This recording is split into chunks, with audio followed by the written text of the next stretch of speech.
Hope everyone's doing well.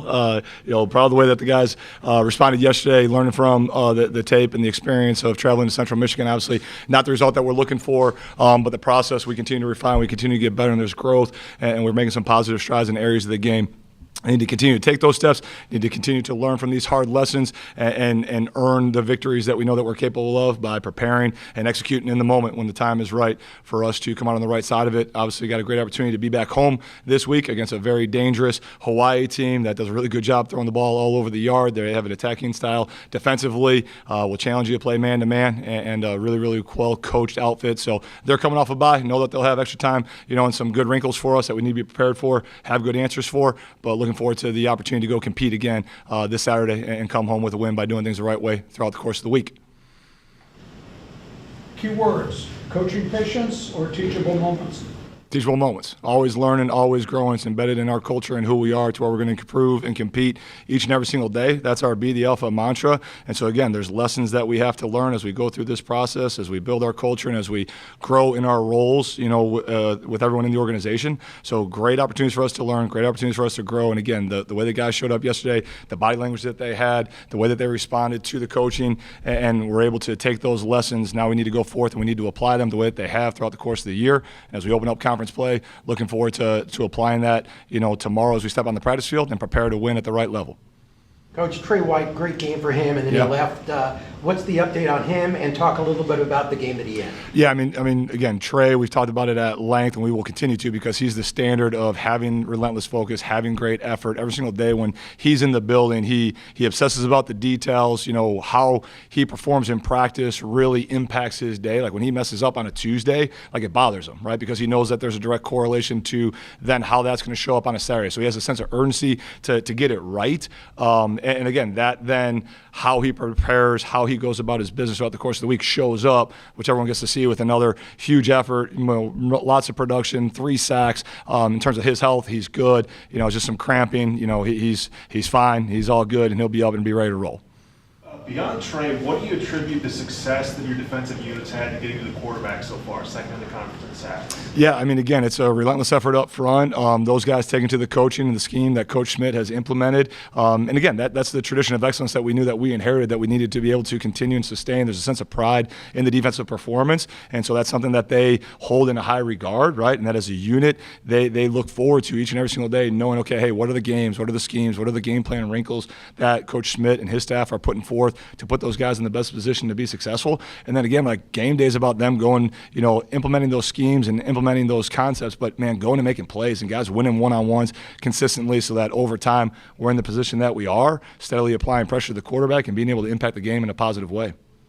What does a game like Coffee Hat do for his confidence at this level? Yeah, I mean, anytime that you have that sort of success, again, because of the preparation, he was ready and trained and seized the opportunity, seized the moment, right? We talk all the time with everyone in the building that at the end of the day, can't tell you exactly when your opportunity is going to show up. It's a lot like real life, right? You don't know when the job interview is going to come, but you better be trained, you better be prepared, you better be ready so that you can seize that moment. And so, again, JD's a great testament and a great example of what that looks like, to where his moment came, his number was called, he stepped up in a big-time way because his training put him in that position to go seize and be ready for that moment and for that opportunity. How does the energy change in the building with the first conference game coming up? Is there a little more excitement or a little more focus?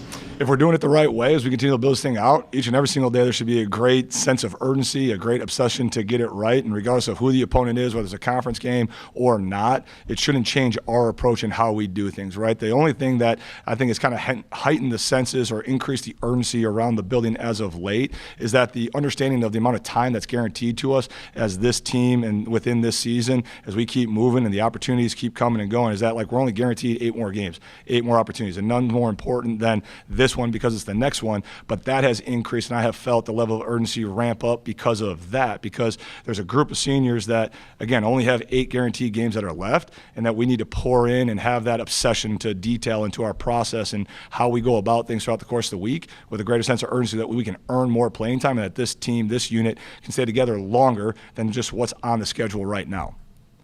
What do you do in practice this week to figure out the kicking situation? We continue to refine the technique. We continue to put them in pressure-packed situations, and the guys who are trained and will perform in practice will be the ones that will get the key kicks come Saturday at the game. Either one right now, I mean, they both kind of had their struggles. How do you kind of work through that? Again, we continue to put him in those pressure situations, mimic that as best we can in practice, and then let the practice repetitions show us what game day will look like, and then put our trust and our belief in that guy who wins the opportunity to go kick and to trot out there first this Saturday. For you in a game situation when it's maybe a field goal situation, but you haven't been completely confident in that, does that make you maybe? I mean, those situations that we had are always going to be field goal situations, especially given the situation of the game and where we were and the landscape of how that game was playing out. And again, having confidence in those guys that, hey, that's your job. You're trained to do that in that manner, and they know that, and they're going to go execute, and they're going to, wear that badge of honor, so to speak, right, with how they're going to go perform and step up in those moments in the future. Is it mechanical flaws? When you back and look at the video, what's happening to kickers? I think it was an overcorrection, right? I mean, the first one we pushed right, we overcorrected, and he pushed left, right? I mean, so again, like those guys know their strokes, know their swings better than anyone else, right? And they know the nuances of how to get it ironed out. And again, we'll guide them and we'll correct them, but those guys have tremendous belief in themselves, and we have belief in them as well. And again, we'll work through the competition yet again this week, get it ironed out, and the best guy will be out there to put it through the pipes come Saturday. I had a question about Danny O'Neil. What's impressed you the most, accuracy or the fact he protects the football? And to go 4 games in as a freshman with no turnovers, that's pretty decent. Yeah, I mean, his growth is the one thing that impresses me the most about it, right? I mean, each week as he goes and as he steps out there and his preparation, again, his attention to detail continues to get better and better and better. And then again, by how he's going about his work, we're breathing life into the deep ball, and that's a testament to not only his work and his prep, but the throw game and the way that the guys are protecting for him that allows him to do the things that he's doing and know that he can keep his eyes downrange and make good decisions with the ball so that he values it and he doesn't turn it over. So just his overall growth and those that are around him, the way that they're growing collectively so that we can continue to take good positive strides and get the vertical passing game going and to be able to create some vertical space that will alleviate some stress in the run game as well.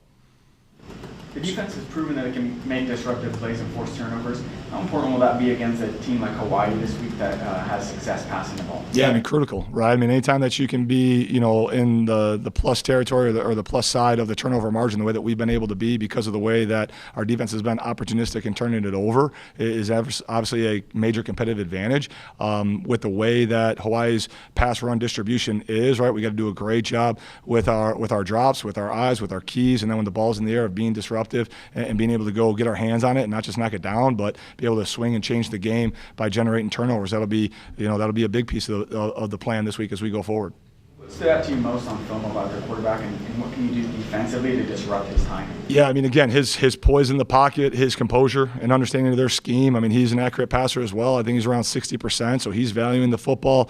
He's really dialed into where his guys are going to be. You see a lot of anticipatory throws, right, to where when he's letting go of the ball, it's like he's putting it in grass where you don't necessarily see a receiver, and then all of a sudden, right, guys are running to that window because of his level of comfort and the connection in the throw game. So we got to do a good job up front applying pressure and not letting him be comfortable in that pocket, right? And we got to do a good job, disguising some coverages and not giving him static pictures in the back end to where he sees pre-snap what it is post-snap, but being able to play with those pictures.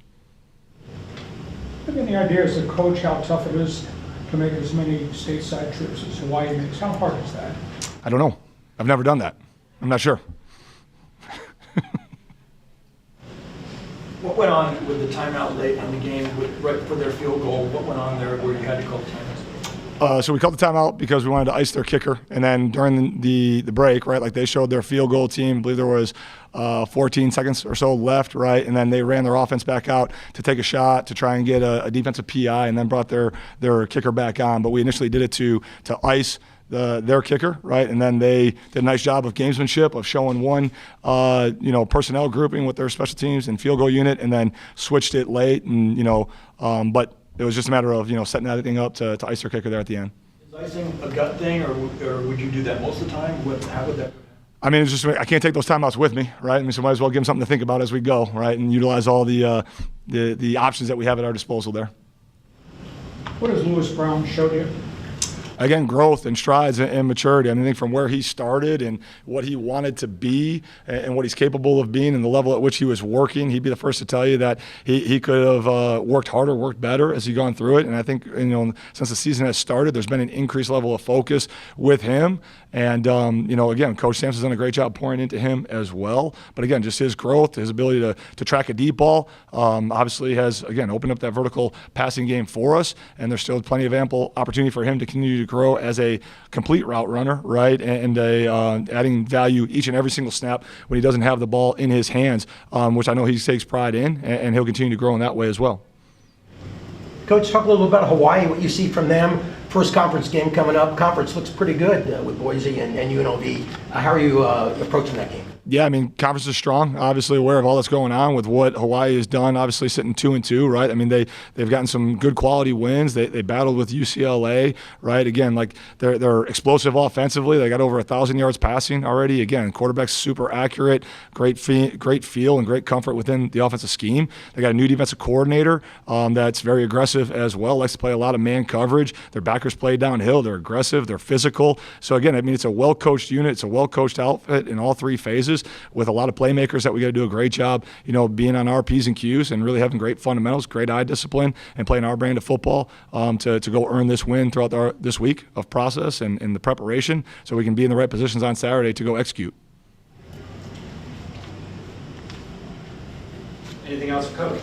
There's been some issues as far as generating production in the second half, not having as much rushing yardage in each of the last 3 games. What are some of the things that you've learned about the unit that you could use going forward to generate more in the last 30 minutes of the game? I think, again, the growth that we've had in the vertical passing game, right, is going to allow some of that space in the rushing game to be able to open up, right? And then, again, being able to put our guys in the best positions with the proper leverage to really open up those rush lanes, to give Coop the space that he needs to be successful. But, again, like the guys have been fighting, the guys have been working hard, and, again, we continue to refine our process throughout the course of the week so that we can put ourselves in the best position, whether it's the first half of the game, the second half of the game, second quarter, fourth quarter, whenever it is, right? Like each one of those plays, each one of those downs is critically important, and we got to have a sense of urgency to execute in all 4 quarters or both halves, regardless of when that opportunity comes. You guys want to go fast, but how do you balance that with not having the defense on the field too long? Well, I mean, a lot's being made about that, right? You obviously don't want to go 3 and out, but when you score a touchdown in 3 plays, I think everyone's going to take that to trade off as well, right? So it's a fine line. Everyone's embracing who we are and what we're about, right? And we'll continue to refine our process and how we best approach each game to put our kids in the best position to win. But, we have an identity that we believe in, that our kids are excited about. And again, we're going to do that so that we give ourselves a competitive advantage, right? And then still being able to put ourselves in position to where, again, we're not putting one unit too much stress on them one way or the other. So again, it's the art of coaching that we'll continue to work through, we'll continue to manage so that we can put ourselves in the best position to be successful. But again, there's 2 sides of that coin, right? I mean, we hit the explosive run, we have 1 TFL, we throw a jump ball up to Jude and he scores, and that's 3 plays, and the defense got to go back out there. But again, I think everyone in the building is really, really excited to go take the field when that happens, and we got 7 points on the board. Offense is your calling card. Disappointed at 34% conversion on thirds? Yeah, it's not our standard. 50% is our goal. That would put us in the top 10% in the country. We want to be at championship level in all things that we do. So, yeah, where we are offensively is not even close to our standard or where we're going to be as we continue to move this thing and build it out the right way with the work that we do today and each and every single day going forward. Coach, correct me if I'm wrong, but you were part of the Wisconsin team in 2005 that played Hawaii back then. Just what did you take from that and going against a team that has such a different offense versus what the quote-unquote average is around the country, and how that has informed your preparation this week, even though it's a bit more normal now? Yeah, I mean, the style of play now that they play is, pretty wide open, right? And there's a lot more commonplace that you see in the landscape of college football. I mean, what I took away from that trip back in 2005 was that the waves on the North Shore are pretty gnarly, and that my Midwest ass was not going to be riding out there on those things, right? I mean, it's beautiful space. It's a beautiful spot. And I mean, it was an unbelievable trip that Coach Alvarez always set up for us because we had some guys from the island that were always on our team. And to be able to go out there, we coupled it with if I'm not mistaken, there was a women's basketball tournament that we all flew out together, and we played on a Friday night after Thanksgiving, if I'm not mistaken, and then the women's tournament didn't end until that following Sunday morning, so we kind of got to be tourists, all day Saturday and experience the beautiful culture and the scenery that is, the Hawaii, and it was a really amazing trip and one of the unique experiences, of my collegiate experience. But the game's changed a ton, but I mean, the pride in their program and the way that they prepare and the way that they play, that hasn't changed. I mean, they fly around, they're aggressive to the ball, and their aggressive style and their aggressive nature of play, like that hasn't changed over the years from when I was on the field and to what I see on tape now from those guys. You get a sense they're a much different team off the island and on the island? No, I mean, they play hard. I mean, they go about it the right way, and what the tape shows is that they're dangerous no matter where they're playing. Is that an important recruiting area in general, being in Southern California? There's been a lot of Hawaiians, obviously, on San Diego State's roster over the year. That's an important area to be able to recruit Hawaii? Yeah, we've sent coaches out there. We've had some great conversations, and we have some really important families that obviously are have that history, have that heritage from the island that will continue to tap into that area of the country. And obviously there's great ball that's being played there, and we're fortunate to have the resources here to be able to go wherever we need to get the best players here to campus to help us win championships. As an offensive-minded coach, when you're watching film on their defense, what stands out to you? Again, their aggressive style of play, their willingness to challenge you in man-to-man, and they got two dynamic edges that can apply pressure to the quarterback, and they got a really nice nose that can collapse the pocket from within. So they're a very sound unit that, again, has a default aggressive nature about them, which is on par with who their new defensive play caller is, who I highly respect as a coach and as a man, and excited for the challenge that lay ahead this week.